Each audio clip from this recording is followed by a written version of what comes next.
戈贝尔防出来了，文班今天进了仨3分，顶着戈贝尔投一个，戈贝尔扑防对方的3分球啊，这一波还挺少见的。最后这球，文班再来面对戈贝尔的防守，再来一个3分犯规，这个球。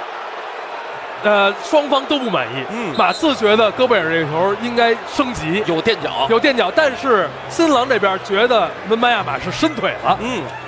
来看一下啊，文班呢是捂着自己的脚踝，是，看上去是脚面连着脚踝的这块位置。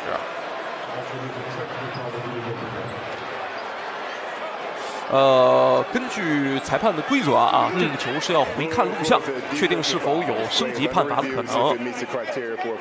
再来看一下，哎呦，确实是电到了，这个球有可能会升级的，对，因为踩的挺结结实实的。但是呢，还好就是说呀，这球踩下去之后，没有脚面翻转，没有角度的变化，而是踩上弹起来了。对，这个就是一件万幸的事情。是。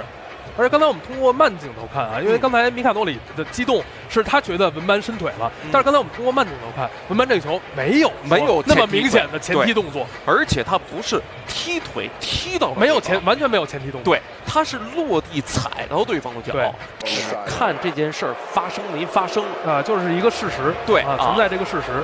刚才裁判也是解释得很清楚啊，就是侵入了投篮球员的这个身下的区域，对。